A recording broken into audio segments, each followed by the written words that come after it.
Elas começaram de forma errada, estão sendo conduzidas, lideradas por um juiz que é vítima, ele é juiz, ele é promotor, ele é tudo, né? Investigador, e ele jamais poderia estar à frente, até porque toda investigação começa pela polícia e não pelo juiz. Exatamente isso, Tainá. Muito tempo de investigação da Polícia Federal. A gente acompanhou por aqui, reportou tudo isso aqui no nosso noticiário, muitas fases da operação, muitos mandados de busca, apreensão, mandado de prisão, reviravolta.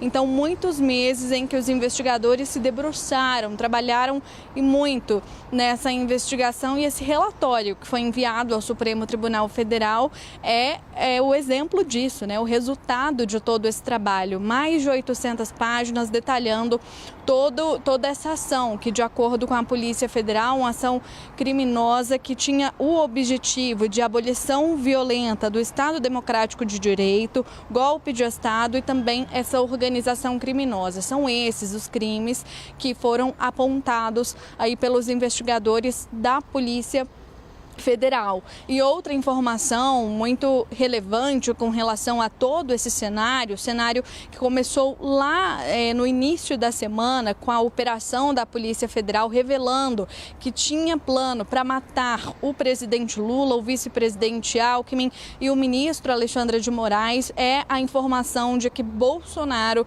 tinha conhecimento desse plano, de que Bolsonaro estava ali a par de toda essa situação que vinha acontecendo, que foi descoberta a partir dessas investigações da Polícia Federal, a partir desses mandados aí de busca e apreensão. Vale a gente lembrar, Tainá, Uribe, a todos que estão por aqui nos acompanhando, que tudo isso aconteceu, esse envio de relatório da Polícia Federal aconteceu em meio ao depoimento de Mauro Cid, que também é uma peça-chave em toda essa investigação. Ele falou que não tinha conhecimento, aos investigadores da Polícia Federal, conhecimento sobre esse plano para matar Lula, Alckmin e o ministro Moraes, mas fato é que houve, portanto, esse indiciamento, como ele, Jonas Maia, trouxe aí, relembrou muito bem, trazendo o ex-presidente Jair Bolsonaro como peça central desse grupo de mais de 30 pessoas que organizavam de uma forma muito bem ali ajustada, organizada, orquestrada esse plano de golpe de Estado, com inclusive organização dos grupos, seleção de trabalho, inclusive um grupo que atuava com peças jurídicas mesmo, que é o responsável, inclusive de acordo com o que aponta a Polícia Federal, responsável por fazer aquela minuta golpista que foi encontrada na casa do ministro da Justiça e Segurança Pública do então governo Bolsonaro, Anderson Torres. Então, tudo isso estava sendo muito bem organizado de acordo com a Polícia Federal e é exatamente isso que o relatório aponta. Tá? E respondendo a sua pergunta diretamente, delírios de uma democracia que já foi totalmente rompida, não é? Imagina uma coisa dessas. Quem conhece o presidente Bolsonaro sabe que isso é absurdo, impossível.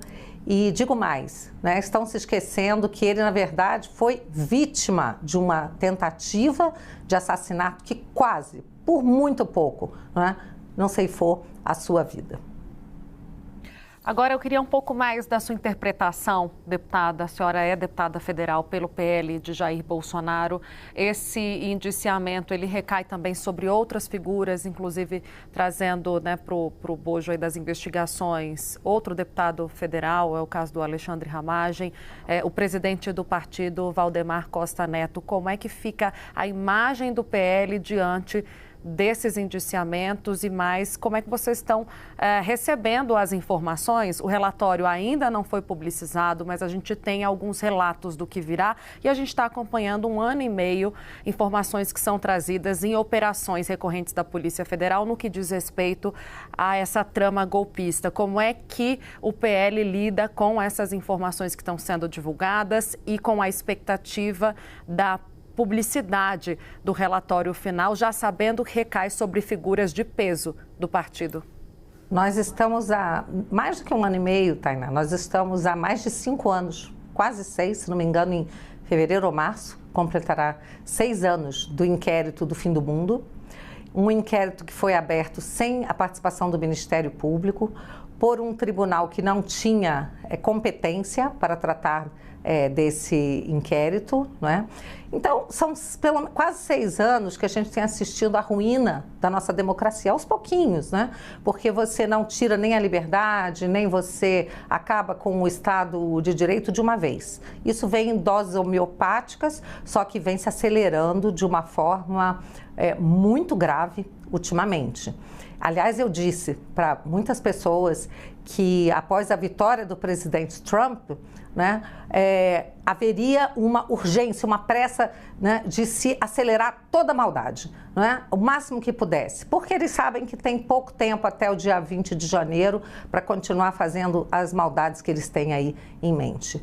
Eu quero dizer que essa história é toda muito fantasiosa. Eu, por ser da área do direito, eu vou colocar assim de uma forma bem simples para qualquer pessoa entender.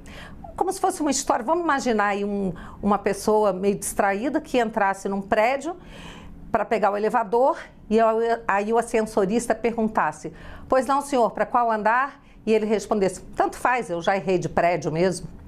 Então, por ser jurista, eu aprendi desde o primeiro dia de sala de aula que você precisa das formalidades do processo para que aquele processo possa ter validade. Então, estão aí os garantistas que resolveram desaparecer, os advogados garantistas, a prerro, né, prerrogativas, os ministros, os juízes que sempre se disseram garantistas estão mudos ou até passando por cima das garantias, esquecendo que essas investigações, elas começaram de forma errada, estão sendo conduzidas, lideradas por um juiz que é vítima, ele é juiz, ele é promotor, ele é tudo, né, investigador, e ele jamais poderia estar à frente, até porque toda investigação começa pela polícia e não pelo juiz. Vamos pensar também que foi instituído no Brasil, até por pressão, inclusive internacional, o juízo de garantias. Sabe para quê? Para separar a figura do juiz que vai julgar um caso do juiz que acompanha uma investigação, que defere provas cautelares. O juízo de garantia ele é feito exatamente para que não se contamine depois o processo. Aqui, tudo já começa contaminado. E então, eu falei ontem numa entrevista que eu já não tenho confiança alguma nas decisões que saem do Supremo Tribunal Federal, que são referentes a qualquer um desses inquéritos ilegais, abusivos. Esse, então, desse suposto golpe, não é? Ele chega a ser fantasioso, ridículo. Você imaginar militares altamente capacitados que teriam acesso a armas armas de grande volume, armas muito assim letais e que não tinham acesso a um carro. Eles dependeriam de um táxi para cometer lá os crimes que dizem que eles iriam cometer. Então, tudo isso é absurdo, além do que nós não conhecemos o relatório. Ele é vazado para a imprensa por trechinhos. Então, tudo isso vem sendo preparado há muito tempo e com a vitória do Trump, e também o resultado das eleições municipais aqui, sentiram aí apertar o calo e a necessidade de ir para cima com muito mais força, com muito mais agressividade e pondo por terra, né, mais uma vez, dando um golpe aí mortal no Estado de Direito. Olha, estão fabricando todo tipo de narrativa para tentar arquivar esse processo, né? Esse projeto de lei da anistia, que é a coisa mais importante que a gente precisa fazer para pacificar esse país. Vamos lembrar que lá atrás tivemos guerrilheiros, terroristas, pessoas que explodiam caixa eletrônico de banco, matavam civis, matavam militares e que foram, né, anistiados. É a tal da ampla, geral e restrita anistia que favoreceu a muitos que hoje estão aí no poder e estão gritando sem anistia. Vou dizer uma coisa, essas pessoas que hoje se beneficiariam e se beneficiarão da anistia, assim que o projeto for finalmente aprovado e estiver em vigor, a maioria delas são pessoas que não cometeram nenhum crime.